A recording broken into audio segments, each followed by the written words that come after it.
যে ওরা এত বেশি বেশি একজন আরেকজনকে গজব দেয়, বলে তুই ঠাটা পড়ে মরবি, তুই কলেরায় মারা যাবি। তো এই কারণেই তো আমরা আসি, এই কারণেই তো আল্লাহ আমাদেরকে পাঠায়। ওরা যদি গজব না দিত একজন আরেকজনকে বা অভিশাপ না দিত, তাহলে কি আমরা আসতে পারতাম? এই ঘটনা ওই এলাকার লোক মুখে প্রচলিত, মানে ওখানকার অধিকাংশ যারা মুরব্বী আছেন, মুরব্বীদের আবার তারা তো জানেনই, তাদের কাছ থেকে ছোট বড় মোটামুটি সবাই এই ঘটনাটি জানেন। তো যাই হোক, মাসুম ভাইয়ের আম্মুরা 4 বোন, তার মধ্যে ওনার আম্মু সবার ছোট। সব খালারা তাদের স্বামীর বাড়িতে থাকাতে আর মাসুম ভাইয়ের নানা একটি সরকারি ব্যাংকে চাকরিতে থাকায় উনি অধিকাংশ সময় ঢাকায় থাকতেন। এই কারণে ওনার আম্মু তখন তাদের বাড়িতেই বেশি থাকতো।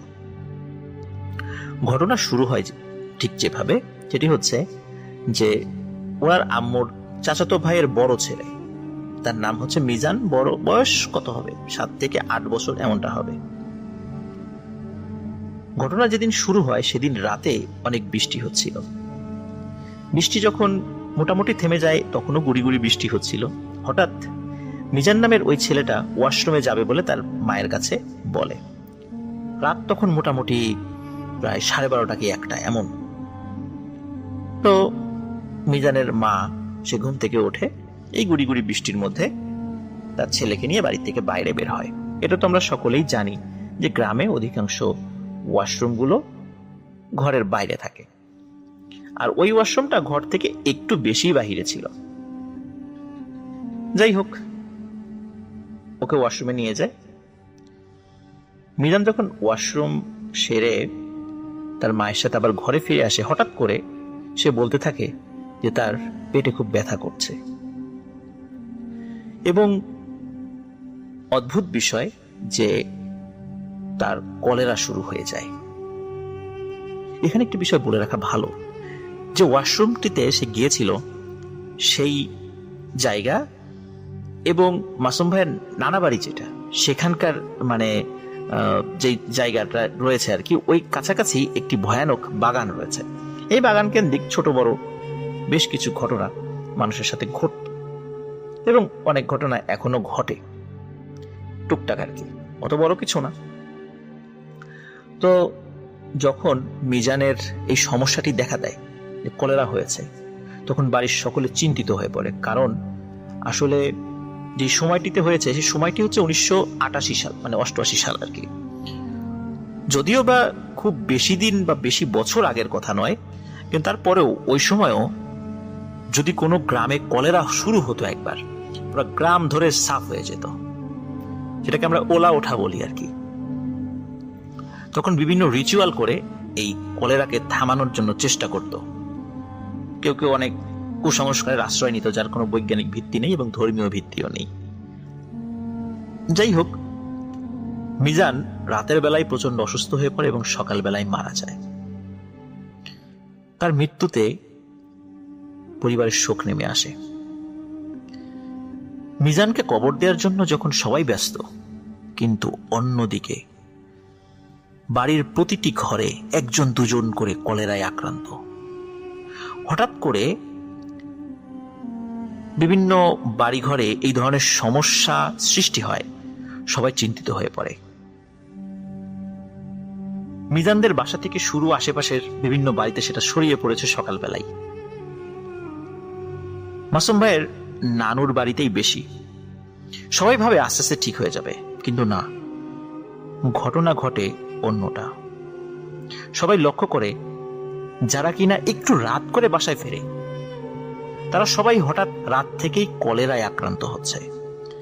এমন ভাবে হচ্ছে যে কিছুক্ষণ পরেই তাদের শরীরে এমন ক্লান্তি দেখা দেয়, মনে হয় তারা কত বছর ধরে অসুস্থ। আর এই অসুস্থতা শুরু হয় কিন্তু শেষ হয় মৃত্যুর মাধ্যমে, খুবই অল্প সময়ের মধ্যে। এর ভিতরে ঘটে আরো একটি ঘটনা, যার জন্য সবার দৃষ্টি অন্যদিকে ঘুরে যায়।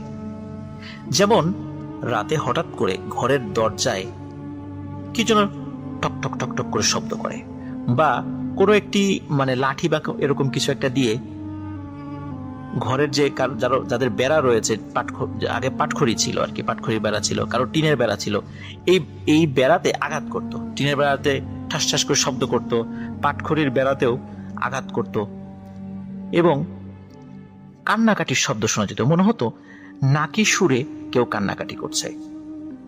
কে করে এগুলো? তখন যাদের বাড়িতে এই ধরনের শব্দ শোনা যেত, অধিকাংশ বাড়িতেই কলেরা রোগী মারা যেত। এবং কোনো বাড়িতে যদি কলেরা রোগী নাও থাকতো, সেই বাড়িতে কলেরা রোগ দেখা দিত এবং সেই বাড়িতেও কোনো না কোনো লোক কলেরায় মৃত্যুবরণ করত। আমরা এটাকে ওলা ওঠা বলি, একটু আগেও তো বলেছি। এখন ডিজিটাল যুগ হয়ে গেছে, আমরা এখন অনেক আধুনিক হয়ে গেছি, এই জিনিসগুলো অনেকে বিশ্বাস করি না। প্রিয় লিসেনার্স, আমি কিন্তু আমার বাবা এবং আমার যারা মানে গ্রামে গেলেই যাদের বয়স অনেক বেশি, আমার আত্মীয় স্বজন আছেন, তাদের কাছে যদি কলেরার বিষয়টা বলা যায়, তখন তারা বলে যে ওলা বুড়ির গল্প, যে এক বুড়ি আসতো, সে এই কলেরা রোগ নিয়ে আসতো। প্রিয় লিসেনার্স, আসলে আমরা সেদিকেই যাচ্ছি। ঘটনা কিন্তু সত্য, এবং এই ঘটনা যে শুধু এই যে জায়গার কথা বলেছেন সেখানেই হয়েছে তা না, এটি কিন্তু বাংলাদেশের বিভিন্ন জায়গায় এই ধরনের ঘটনা ঘটেছে। যাই হোক, ঘটনার মধ্যে আবার ঢুকে যাচ্ছি। তখন এই ধরনের সিচুয়েশন যখন তৈরি হয়ে গেল, এই মাসুম ভাইয়ের আব্বা উনি তখন ওনার পরিচিত একজন হুজুরকে ডেকে নিয়ে আসেন এই বিষয়টা সমাধান করার জন্য। স্থানীয় ভাষায় এই রিচুয়ালটাকে আমান বলা হতো। আমান দেয়া। আমানটা কি? আমান হচ্ছে যে গ্রামের অনেক পুরুষ একসাথে মিলে একটি ছোট ছাগল নিয়ত করত এবং তারা সবাই একজন হুজুরের সাথে জিকির বা দোয়া পড়তে পড়তে বাড়ি বা গ্রামের এক পাশ থেকে আর এক পাশে যেত রাতের বেলা হাতে মশাল নিয়ে। ঠিক তেমনি মাসুম ভাইয়ের আব্বু একজন হুজুরকে আমান দেওয়ার জন্য ঠিক করে এবং সবাই নিয়ম করে দেয় যে রাতে বাড়িতে ঢোকা ও বের হওয়া নিষেধ। এমনকি সন্ধ্যার পরে ঘরের বাহিরে খুব প্রয়োজন ছাড়া বের হওয়া নিষেধ, কারণ যারাই এরকম বের হচ্ছিল তারাই কলেরায় আক্রান্ত হচ্ছিল। আর যাদের বাড়িতে রাতের বেলা সেই শব্দ শোনা যেত তারাও কলেরায় আক্রান্ত হচ্ছিল। ওই হুজুর উনি মাসুম ভাইদের নানার বাড়িতে যান। যখন ওখানে যাওয়ার পরে উনি গ্রামের মানে ওই বাড়ি এবং আশেপাশের কয়েক বাড়ির কিছু 7-8 জন যুবকদেরকে নিয়ে মিটিংয়ে বসেন এবং রাত্রে তাদের কার্যক্রম কি হবে সেটা জানিয়ে দেন। তখন তারা বলে, ঠিক আছে, আমরা তাহলে একটু খাওয়া দাওয়া করে নেই, আমরা রাতের বেলা কাজ শুরু করব। তারা চলে গেছে, কিন্তু দেখা গেল যে যাওয়ার পরে যে 7-8 জন চলে গিয়েছিল, কথা দিয়েছিল যে একটু পরে ফিরে আসবে, এসেছে মাত্র 3-4 জন। অন্যরা কোথায়? অন্যদের কলেরা শুরু হয়ে গেছে।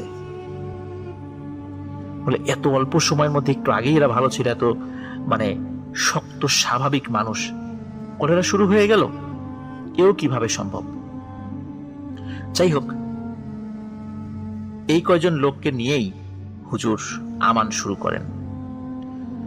যারা করছিলেন এটা সবাই ভয় পাচ্ছিলেন, না জানি তাদের সাথেও কোন ঘটনা ঘটে। এভাবে ভয়ে ভয়ে সবাই কাজ শুরু করে দেয়। অবস্থা এতটাই খারাপ ছিল যে মাসুম ভাইয়ের আব্বু উনি ওনার মানে মাসুম ভাইয়ের নানার বাড়ির সীমানা থেকে দূরে দাঁড়িয়ে ওনার আম্মার সাথে কথা বলে চলে যেত। মানে ওনাদের গ্রাম এবং একই পাশাপাশি গ্রাম, তো বিশেষ করে মাসুম ভাইয়ের যে নানুর বাড়িতে এই সমস্যাটা প্রকট হয়ে গিয়েছিল, যার কারণে উনি ওইখানে ঢুকতেন না, এই গ্রামের সীমানার বাইরে থেকে কথা বলে চলে যেতেন ওই কয়েকদিনের জন্য।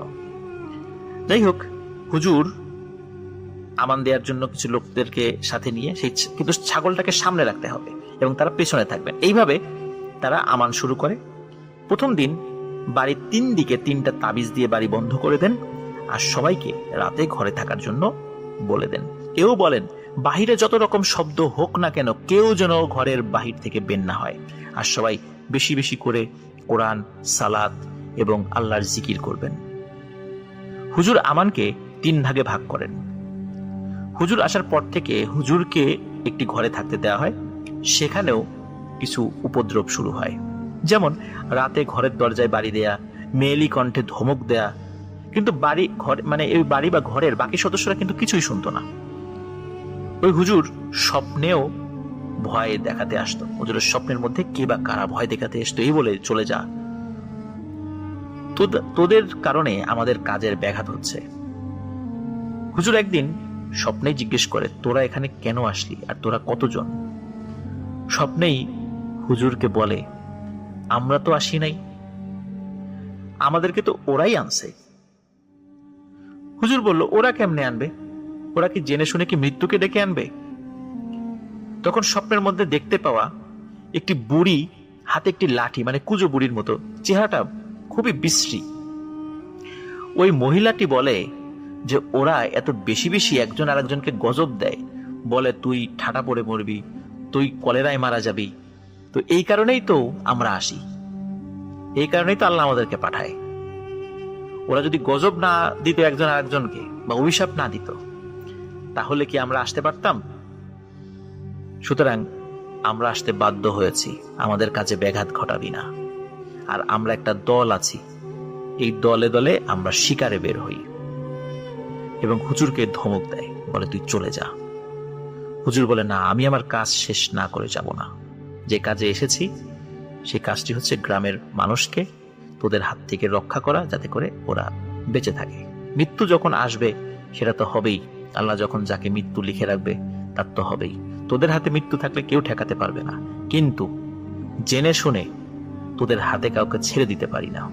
এই কথা হুজুর স্বপ্নেই বলেন।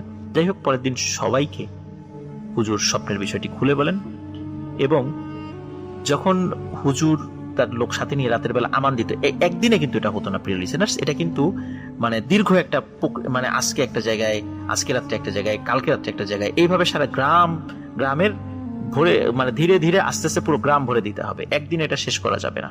এটার বিভিন্ন প্রক্রিয়া আছে যদিও। তো প্রায় 2 মাস সময় লাগবে, হুজুর এটা বলেছিলেন যে এদেরকে তাড়াতে হলে।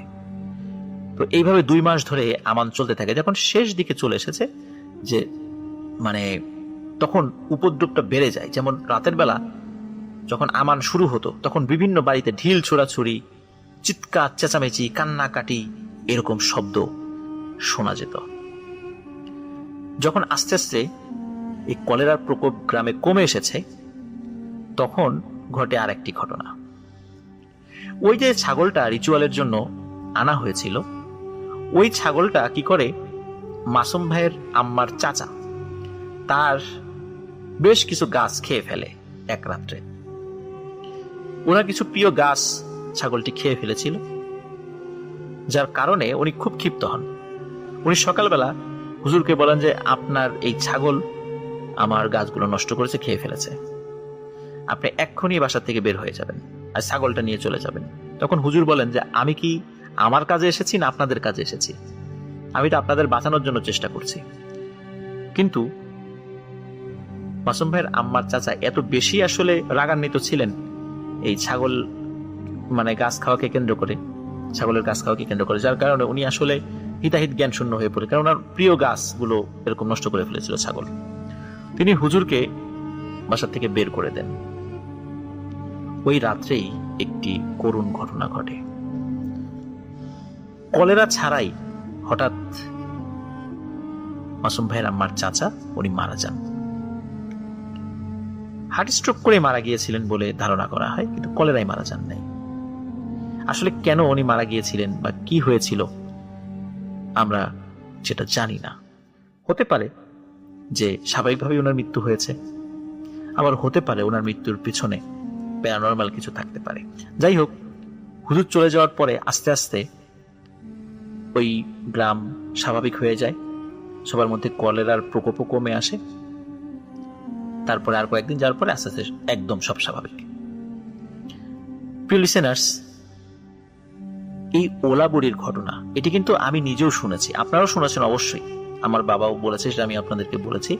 তো একটি বিষয় মনে রাখা ভালো, সেটি হচ্ছে যে আমরা যে একজন একজনকে অভিশাপ দিই যে তুই এভাবে মরবি, ওভাবে মরবি, আসলে এই ঘটনাগুলো, এগুলো কিন্তু আমাদেরকে একটা শিক্ষা দেয় যে এভাবে যদি আমরা কাউকে অভিশাপ দেই তাহলে ওই অভিশাপের যোগ্য সে কিনা। যদি সে যোগ্য না হয় তাহলে এই অভিশাপটা ঘুরে আমাদের গায়ে লাগতে পারে, আর এই অভিশাপের কারণে আমরা নিজেরাই নিজেদেরকে বিপদে ফেলি। সেই বিপদে শুধু যেই অভিশপ্ত মানুষ সেই পড়বে তা না, সেই বিপদে আমরাও কিন্তু বাদ যাব না। এই জন্য আমরা একজন আরেকজনকে অভিশাপ দেয়া থেকে বিরত থাকব। প্রিয় লিসেনার্স, এটি ছিল মাসুম ভাইয়ের পাঠানো দ্বিতীয় ঘটনা ওলাবড়িকে কেন্দ্র করে। ওলাবড়ি কেন্দ্রিক আরো অনেক ঘটনা আছে, আমাদেরকে পাঠিয়ে দিন, আমরা সেই ঘটনাগুলো ইনশাল্লাহ পড়ে শোনাবো। চলে যাচ্ছি মাসুম ভাইয়ের তৃতীয় ঘটনায়। এই ঘটনাটি জিনকে কেন্দ্র করে। আশা করি এই ঘটনাটি আমি আপনাদেরকে সুন্দর করে বলতে পারবো বলে আশা করি, এবং আপনাদেরও ভালো লাগবে ইনশাল্লাহ।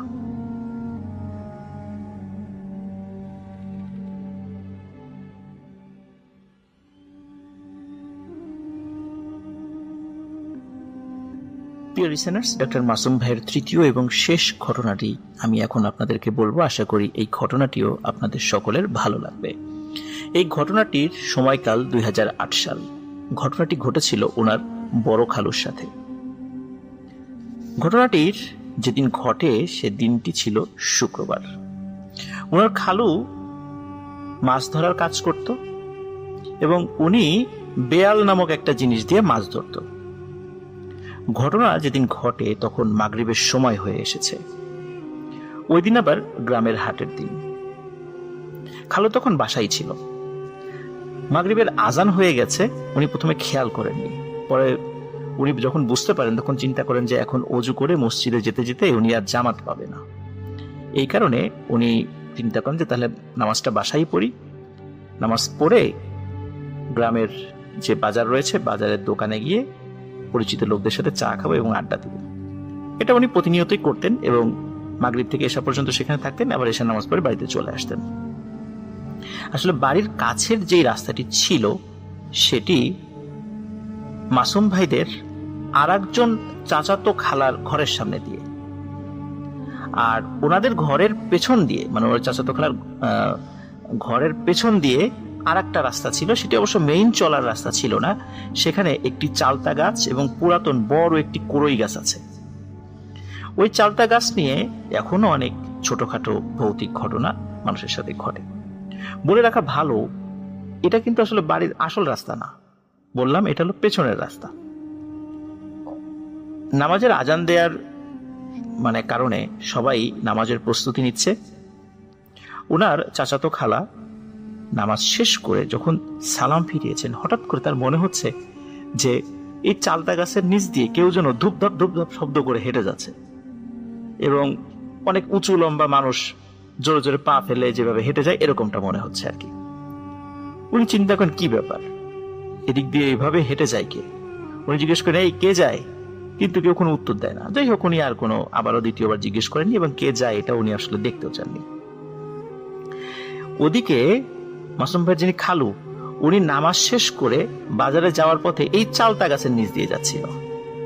হঠাৎ উনি দেখেন লম্বা আলখেল্লা পরা একজন হুজুর টাইপের লোক ওই চালতা গাছের নিচে দাঁড়িয়ে আছে। খালু মনে করেছেন উনি বাড়ির কোনো আত্মীয় স্বজন হবেন, হয়তো বেড়াতে আসেন, কারণ উনি তাকে চেনেন না। সে ভেবে খালু ওনাকে লম্বা একটি সালাম দেন, আসসালামু আলাইকুম।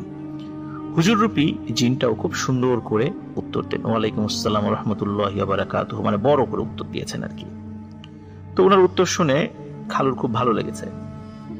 তো খালু আর কোনো কথা বলেন না। উনি যখন ওই পাশ দিয়ে চলে যাচ্ছিলেন তখন আশপাশ থেকে খুবই সুন্দর আতরের ঘ্রাণ আসছিল।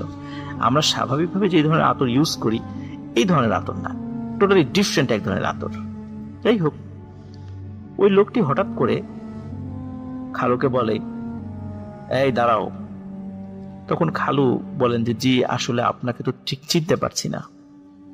তখন উনি বলে ওঠেন, তুমি আমাকে চিনবে না, তুমি অমুকের ছেলে। আর ওই মাসুম ভাই নানার নাম নিয়ে বলে আর কি, যে তার বড় মেয়ের জামাতা না। তখন খালু বলেন জি।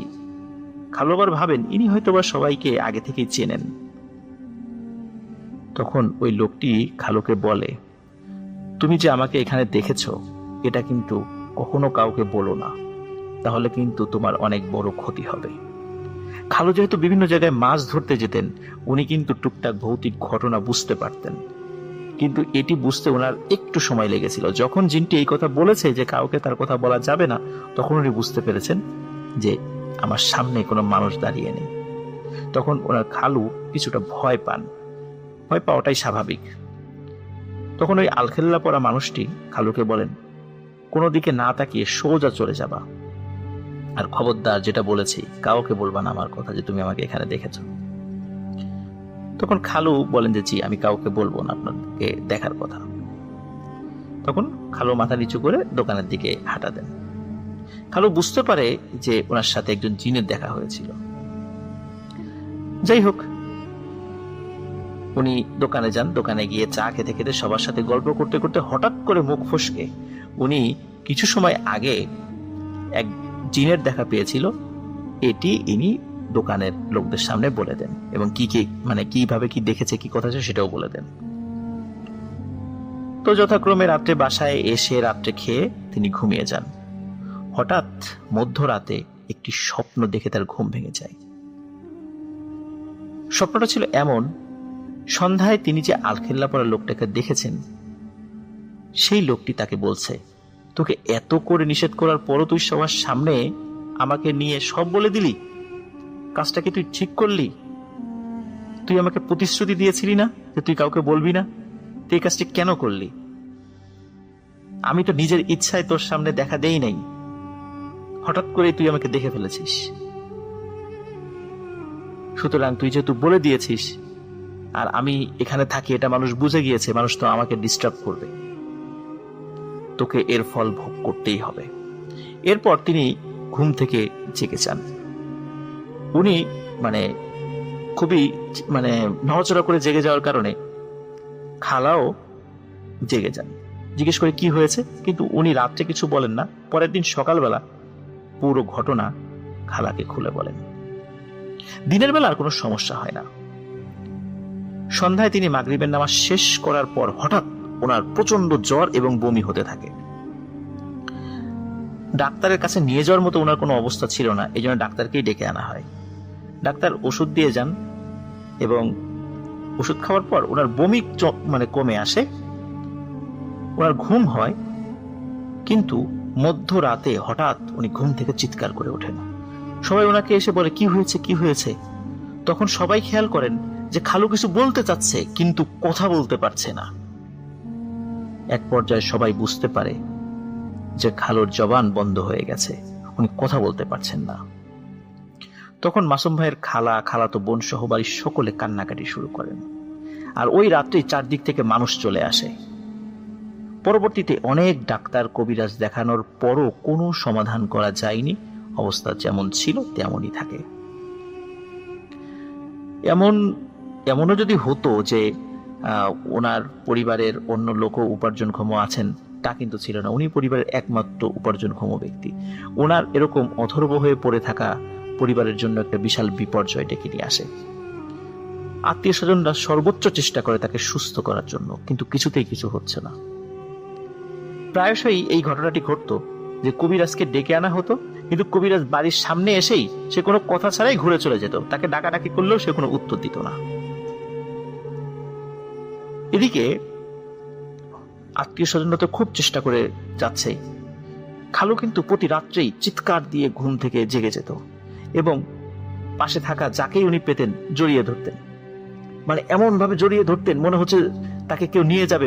কোনো কিছু দেখে তিনি মারাত্মক ভয় পেয়েছেন এবং ওনার চোখে ভয়ার্ত ছাপ থাকতো এবং উনি মনে হতো যে উনি ঘুম থেকে জাগার পরেও কাউকে দেখছেন তিনি, এবং ভয়ে উনি সবাইকে জড়িয়ে ধরতেন। কিন্তু উনি তো কথা বলতে পারছিলেন না, যার কারণে উনি কি দেখছেন সেটি কাউকে বলতেও পারতেন না। তবে বোবাদের মতো ইশারা করে উনি কথা বলার চেষ্টা করতেন এবং উনি খুব ভয় পেতেন। দিনের বেলাতে উনি ভয় পেতেন। আর এর মধ্যে একজন খুব ভালো মানের একজন হুজুর আসেন তাকে চিকিৎসা করার জন্য। তো তিনি যখনই বাড়ির মধ্যে আসছেন, ঢুকবেন, ওই হুজুর বলে ওঠেন, লাভ নাই, লাভ নাই, আমি ভয় পাওয়ার পাত্র নই, আপনি যেখান থেকে এসেছেন সেখানে চলে যান, আর আপনার মতো পরহেজগার মানে জিনের কাছে এটা কখনোই আশা করি নাই। তো উপস্থিত মানুষরা কাউকে তো দেখে না, কিছু বোঝেও না যে হুজুর কাকে বললো এগুলো। ওই জায়গাতে মোটামুটি মাসুম ভাইয়ের নানা, নানু, খালা, খালাতো ভাই, খালাতো বোন সহ অনেক মানুষ ছিল। মনে হচ্ছে যে পুরো গ্রামের মানুষ ওখানে চলে এসেছে ওই হুজুরকে দেখার জন্য। একটা কথা বলে রাখা ভালো, মাসুম ভাইয়ের যেই নানা আর কি, ওরা কিন্তু গ্রামে খুব নামডাক। উনি পাকিস্তান পিরিয়ডেই ব্যাংক মানে সরকারি ব্যাংকে চাকরি করতেন আর কি। যেহেতু ওনার খুব সম্মান ছিল, গায়ের মানুষও ওনাকে খুব মানত। তো হুজুরের এসব কথা শুনেই সবাই তো অবাক যে উনি কাকে এসব কথা বলছে, নিজে নিজে নিজে কথা বলছে। তখন ওই হুজুর খালুর রুমে যান, 2 মিনিটের মতো ওই রুমের মধ্যে ছিলেন। ভেতর থেকে বাইরে আসেন এবং সবাইকে অনুরোধ করেন সবাই নিজ নিজ দায়িত্বে দূরে সরে যান এবং নিরাপদ দূরত্ব বজায় রাখুন। এরপর তিনি উঠোনের মধ্যে একটি গোল বৃত্তের মতো আঁকেন এবং 1 গ্লাস পানি হাতে নিয়ে দোয়া পড়তে থাকেন। দোয়া পড়তে পড়তে একটা পর্যায়ে মনে হচ্ছিল ওর হাত কাঁপছে এবং গ্লাসের পানিও মনে হচ্ছে যে বের হয়ে আসার চেষ্টা করছে, কারণ হাত কাঁপার সাথে সাথে গ্লাসের পানির মধ্যে কম্পন সৃষ্টি হয়েছে এবং কম্পনটা তো বেড়ে যায় যে গ্লাসের মধ্যে থাকা পানিও ভেতর থেকে বাইরে পড়ে যাচ্ছিল। এসব দেখে উপস্থিত মানুষও ভয় পেয়ে যায়। হঠাৎ ওনার খালু ঘরের ভেতর থেকে চোখ বন্ধ অবস্থায় বাইরে আসতে থাকেন। সবাই তো অবাক যে চোখ বন্ধ করে একটি মানুষ কিভাবে হাঁটে। তো উনি হুজুরের আঁকা বৃত্তর মধ্যে এসে বসে যান। এতদিন কথা বলতে না পারা মানুষটা স্পষ্টভাবে কথা বলা শুরু করেন। তখন তিনি হুজুরের নাম ধরে জিজ্ঞেস করেন, তুমি কেন এখানে এসেছ? তখন হুজুর বলেন, আপনি জানেন আমি কেন এসেছি, আর আপনি লোকটাকে কেন এত কষ্ট দিচ্ছেন, কি অপরাধ তার? এসব কথা কিন্তু সবার সামনে হচ্ছে, প্রিয় লিসেনার্স। তখন খালুর মধ্যে থাকা সেই জিনটি বলতে থাকে, এই বেয়াদবটা আমার সাথে কথার বরখেলাপ করেছে, ওকে শাস্তি দিচ্ছি, ওর আরো শাস্তি হবে, তুমি চলে যাও। এই কথা বলে খালুর মধ্যে থাকা সেই জিনটি হাসতে থাকে। তখন হুজুর বলেন, আপনার কথা শুনে কিন্তু আমার মনে হচ্ছে আপনি একজন পরহেজগার জিন, এবং আমি ঢুকেও সেটাই বুঝতে পেরেছি যখন আমি বাড়িতে আসি। আপনার কাছে তো এটা শোভা পায় না, আপনার দ্বারা এটা তো শোভা পায় না। কখনো কোনো পরহেজগার জিন, ভালো জিন কোনো মানুষকে কষ্ট দেয় না। আপনি কেন একে কষ্ট দিচ্ছেন? আপনি চলে যান। তখন ওই জিনটি সাফ জানিয়ে দেয় যে তার আরো শাস্তি হবে এবং এই শাস্তি না দেওয়া পর্যন্ত তিনি যাবেন না। পরে ওই হুজুর অনেক রিকোয়েস্ট করে ওই জিনকে এবং বলে যে আপনি কিসের বিনিময়ে যাবেন? তখন ওই জিনটি ইমানদার হওয়ার কারণে সে বলে যে ঠিক আছে, আমি চলে যাব, কিন্তু কয়েকটি শর্ত দিয়ে যাব। ও যদি নামাজ রোজা করে, ভালো হয়ে যায়, কারণ খালু কিন্তু তখন ওইভাবে নামাজ কালাম পড়তো না, পড়তো কিন্তু রেগুলার না আর কি।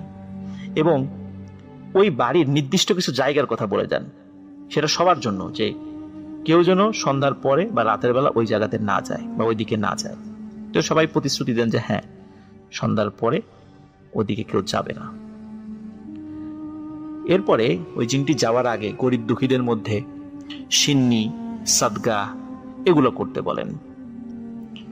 এরপরে হঠাৎ করে খালু মাটিতে লুটিয়ে পড়েন, সেন্সলেস হয়ে যান, এবং এর পরেও উনি বেশ কয়েকদিন কথা বলতে পারেন না। এদিকে খালুর মধ্যে থাকা সেই জিনের কথা অনুযায়ী বিভিন্ন জায়গায়, স্পেশালি বেশ কিছু মানে মসজিদ, মাদ্রাসা, মাজার, যে জায়গাতে আসলে গরিব মানুষ কখনো কখনো সমাগম ঘটে, বা মাদ্রাসায় অনেক দুস্থ বাচ্চারা লেখাপড়া করে, আবার জুম্মার পর বা বিভিন্ন সময় মসজিদে কিছু মানুষ আসে সাহায্যের জন্য, আবার গ্রামে আরো মানুষ আছে। তারপরে ওনাদের কাছে কিছু মাজার ছিল, সেখানে কিছু মানুষ আসতো সাহায্যের আশায়। সেখানে ওনারা যতদূর পেরেছে ওনাদের সামর্থ্য অনুযায়ী সিন্নি দিয়েছে, সাহায্য করেছে। এভাবে চলতে থাকে। 5 দিন হয়ে যায়, খালুর অবস্থার কোনো উন্নতি ঘটে না। ষষ্ঠ দিন হঠাৎ ফজরের আজানের সময় খালু পরিবারের সদস্যদেরকে নামাজের জন্য ডাকতে থাকেন। সবাই উঠে বলেন, আরে উনি তো একদম সুস্থ। ওনার পরিবারের সদস্যরা এত খুশি হন যে খুশিতে কান্না করে দেন। ষষ্ঠ দিন থেকে খালু একদম সুস্থ এবং পরিপূর্ণ সুস্থ হয়ে যান। ওনাকে দেখলে বোঝার উপায় নেই যে উনি এতটা অসুস্থ ছিলেন। মাসুম ভাই কিন্তু পরবর্তীতে ওনার খালুকে জিজ্ঞেস করেছিলেন যে বোবা অবস্থায় আপনি কি দেখতেন, স্বপ্নে কি দেখতেন, এবং স্বপ্ন থেকে জেগে যাওয়ার পরে এই যে ভয়ার্ত চোখে আপনি কাকে দেখতেন, সবাই কিভাবে জড়িয়ে ধরে রাখতেন, এত ভয় পেতেন কেন? তিনি কোনো কথা বলতেন না। তিনি বলতেন যে হুজুর এসেছিলেন, দোয়া করে দিয়ে গেছেন, আমি সুস্থ হয়ে গেছি, এটাই শেষ কথা, এটা নিয়ে আমাকে আর কোনো কথা বলবা না। যদিও বা পরবর্তীতে কেউ কখনো এই বিষয়ে তাকে জিজ্ঞেস করত, তিনি সেখান থেকে উঠে চলে যেতেন এবং উনি কোনো কথা বলতেন না এই বিষয়ে, কারণ উনি দ্বিতীয়বার এই ভুলটি আর করতে চাইতেন না। সকলে বুঝতো যে উনি আসলে এই বিষয়ে আর কোনো কথা বলতে চাচ্ছেন না, কারণ বললেই আরো সমস্যা হতে পারে, কারণ উনি ভয়াবহ একটা বিপদ থেকে রক্ষা পেয়েছিলেন। প্রিয় লিসেনার্স, এই ঘটনাটি মানে যেখানে ঘটেছে আর কি, এটি হচ্ছে যে চাঁদপুর জেলা, উপজেলা হচ্ছে ফরিদগঞ্জ। আর মাসুম ভাই উনি এই ঘটনাটি আমাদেরকে দিয়েছেন।